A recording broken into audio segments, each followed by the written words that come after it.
Hey everyone, Tony D and Little Joan here with your trends here at Gab. We got lots of trends here. We're gonna go through some of them. Some are from yesterday. Here's one from the Gateway Pundit. Turncoat Peter Navarro. What Mike Pence did to Donald J. Trump will go down as history as one of the greatest betrayals imaginable. Meh. Maybe not the greatest. Look, I don't think anybody was surprised at Pence's behavior.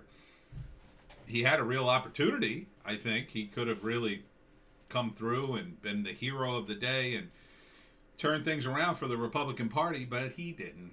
He didn't have the guts. So bye bye, Mike. We don't need you anymore. Your services are no longer required. Thank you. Hillary, if GOP senators don't convict Trump, it proves that they're guilty co-conspirators. Why are people still talking about Hillary? Let's get into some of the articles here. Slight correction.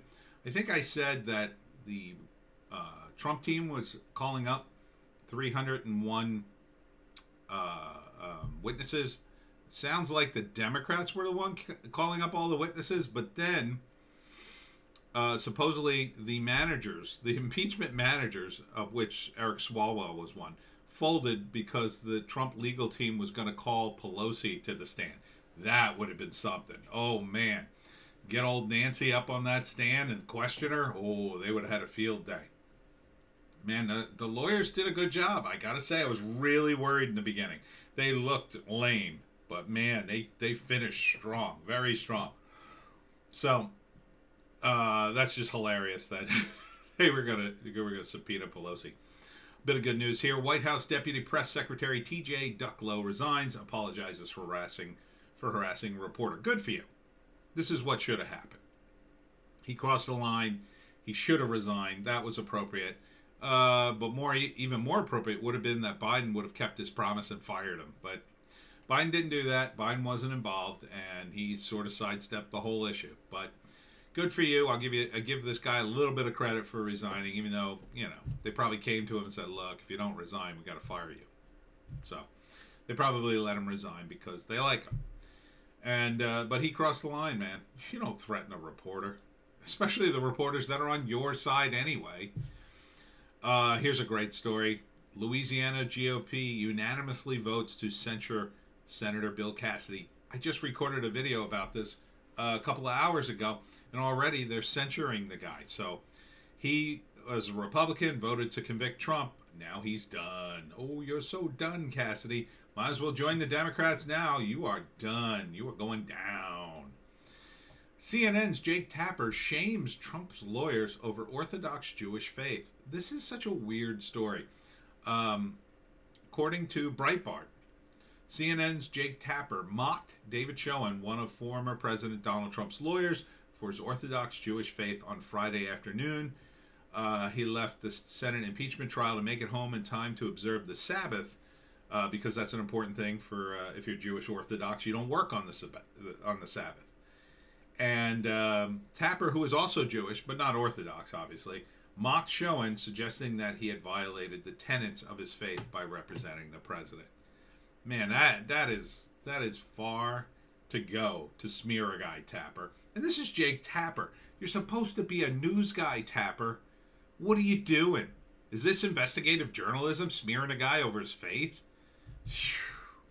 That's a new low. That's a new low for Tapper and CNN. Speaking of new lows, Hollywood celebrities melt down after Trump acquitted. Declare 43 Republicans traitors and fascists. It's the usual lineup. Alyssa Milano, of course, Rob Reiner, Bette Midler, Rosie O'Donnell, John Cusack, who continues to just. I used to think he was such a smart guy, and he tweets this: 7 GOP members who voted guilty. The rest are open fascist.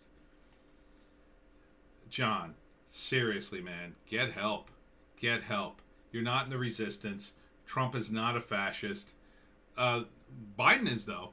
I think Biden is. Biden's closer to a fascist than Trump will ever be. Don Cheadle, of course. Adam Goldberg. Mia Farrow. It's all the usual people. Larry Charles, I'm not sure who that is. Michael Rappaport. I guess Michael. I mean, when's the last time Michael's been in a movie? Is my question. Wanda Sykes, sure. Albert Brooks, man, that one hurts. Albert's so funny, and he tweets, after quitting Trump, Mitch McConnell is giving the most passionate, guilty speech I've ever heard. Rod Serling called, he wants you out of the Twilight Zone. You could do better, Albert. Come on. Jim Gaffigan, is McConnell now trying to convince the historians he has no soul? I don't get that one. Swing and a miss. These aren't landing, guys. Come on. Patricia Arquette, Mike Birbiglia, another stand-up. McConnell accidentally giving his convict speech. Pithier, but not really landing. Bradley Whitford, John Leguizamo, morally bankrupt Republicans. Vote them out in 2022. Not even an attempt at a joke, huh?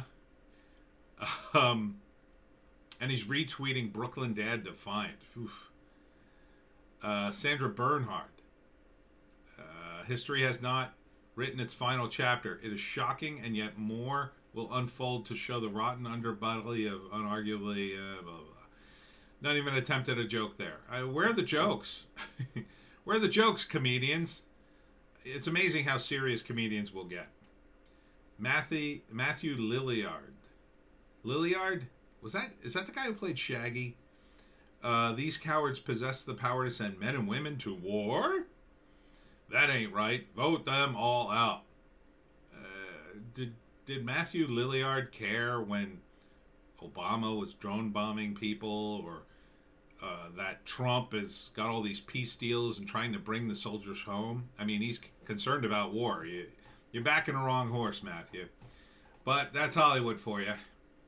What else? Transracial Rachel Dolezal whines that she can't get a job. She said she's been turned down from maid and casino jobs. I feel bad. Nobody should be jobless. But I can kind of understand if they recognize her. I mean, if they recognize the name, they kind of don't want that problem. But, oh well. Superintendent in hot water for saying Black Lives Matter is a political movement. Why? Went on to say we cannot advance a political cause through our work with students. That should be 100% true. One of the beauties of things like critical race theory is that it's sort of like quantum mechanics. Things are never situated in precisely one spot. They're always in flux. This is from the College Fix. With CRT, anything related to race, power, oppression, etc. is pretty much what a person wants them to mean. That is, unless you're a member of the historically oppressive class. This is what Superintendent of Indiana's Hamilton Southeastern School District learned recently. Alan Burroff had sent a letter out to district staff advising them to treat Black Lives Matter as a political movement. Seems perfectly fine to me. I don't know why they're going after this guy. What else?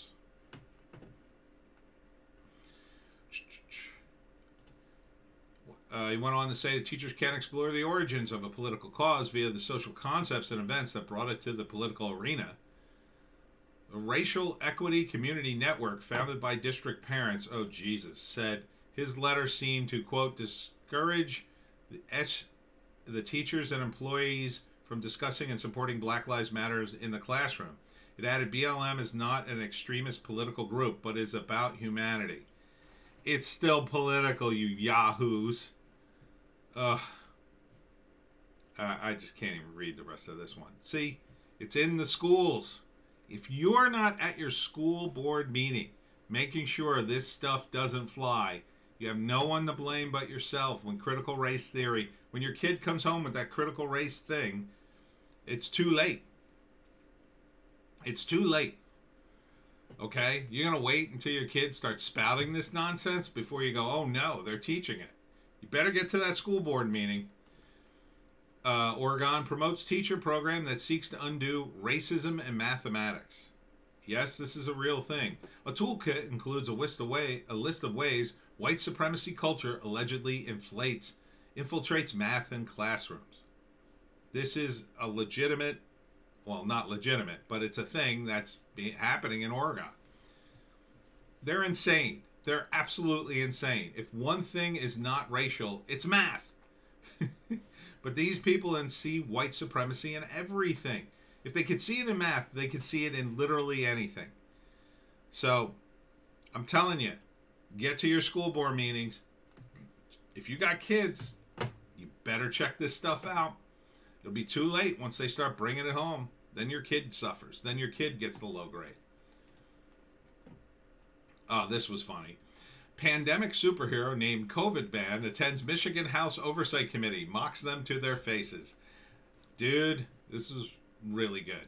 Really good. Here's a guy who's actually doing comedy. He built this COVID man costume. By the way, his cape is a Chinese flag. And he walked into the courtroom. I watched the video. And, they were very nice to him. He wasn't too weird. He had to take off his makeshift helmet because they had like an eye scanner. Or no, it was a temperature thing. And he asked the guards, well, I got to take my helmet off? Is that really safe? And he's like head to toe. He's got this whole hazmat suit going. And he keeps implying like, wow, you just had the mask? So then he gets into the courtroom and he just like applauds everything that's just totally overblown in terms of, what they're talking about. Like he's for all the COVID restrictions. But when he walks in initially, he's got a plastic tarp he puts over the seat. Oh, it's great. It's great. He's got 6 feet emblazoned on the black back of his head. Bravo to you, COVID man. A good prank. Like World War I and other epic events, beer virus would create next lost generation. Probably. Yeah, because you're going to have a lot of people just get messed up by this, especially kids. And it's a shame. It's a shame. We're going to be undoing this for years to come. Is this my final one? Yeah. This is my final one. No free speech at the New York Times. Half the New York Times employees say they're afraid to speak. Again, from the Post-Millennial. These guys do great work. Roughly half the employees of the New York Times said they don't feel like they can speak freely at work, according to an internal survey the New York Post reports. Only 51% of those surveyed responded affirmatively to the statement, there's a free exchange of views at this company. People are not afraid to say what they really think. Yeah, because those 51% of people are probably the woke tards who run around there saying screaming all sorts of things, and everybody else is just like, oh God, please don't talk to me. Although the majority of us feel well informed, many indicated that differing viewpoints aren't sought or valued at our work. This is the New York Times. Some 74% of the Times staff said that leaders and staff embrace differences of ethnicity and race, which is a 10% decrease from 2019. It doesn't surprise me. This is the Times. I mean, I don't know how these guys are even in business. I really don't. You got to hand it to the marketing people, I guess. But, man, you couldn't pay me to read the New York Times. To me, it's just such an S show now. So many scandals and dust ups. So many woke idiots running around in there, in my view. It's just... The New York Times currently suffers from an embattled newsroom, with a recent controversy over the firing of a veteran science reporter, Donald McNeil, for the non-derogatory use of a slur, posing many members of the staff against each other, according to the Post. Yeah, this is what they talk about in the New York Times instead of doing their jobs. This is what happens when you insert critical race theory and intersectionality into a workplace. People become obsessed with race and gender, and nothing else gets done. It's just unbelievable. Apparently McNeil was on some sort of high school trip, and this was a while ago, and a kid asked him about the use of the N-word, I think, and he responded, and in the process of talking to the kid and trying to counsel him, he used the word, like, not used the word, but like said the word like back at him, like, "Oh, you used the N word," but he actually said it, and because of that, he had to apologize. And they, oh my God, you actually said the syllables. I mean, this is how childish these people are. They're children. Context matters. You know, the N word is in books, movies. If an actor says it, would you do this to him?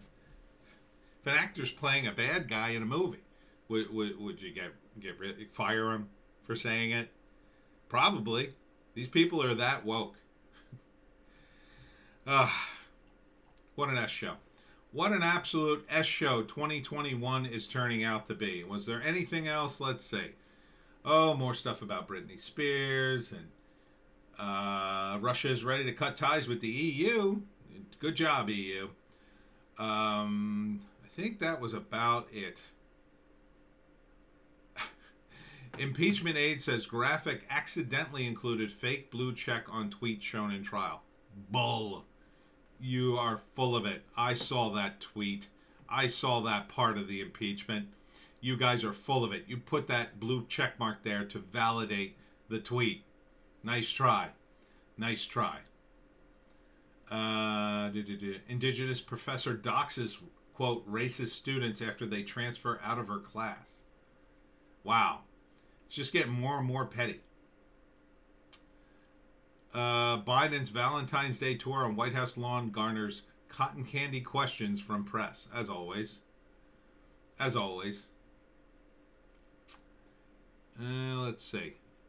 Utah becomes 17th state to abolish concealed carry permit requirement. Thank you, Utah. Ted Cruz reveals submitted questions not asked. Can we build Keystone Pipeline if we add Hunter Biden to the board? Nice. Very nice. No prison for woman who shoved white bee into path of bus. Oof. That is terrible. Not exactly sure what went on there. Is there anything else here? I think that's about it. Yeah, that's about it. So, this is the last video of the night. Thanks for watching. Me and Joan got other stuff to do. We'll be back tomorrow. Gosh, there was just so much going down today. So much going down. Oh, here's another one. Oh, that's InfoWars. I'm not reading that. So check out my books, and please subscribe to BitChute and Rumble. I don't know how much longer I'm going to last here. The other day I had to go back and edit one of my videos because I'm becoming paranoid. I had to blur out a section because it was tweets from the 1619 Project, and they had used the N-word, and I kind of scrolled past it, but I blurred it out, so hopefully they can't get me now. But, and it was literally on the screen for a second. I could barely read it, but I blurred it out anyway. See what censorship does? It makes you paranoid and weird. Anyhow, Joan and I will see you tomorrow.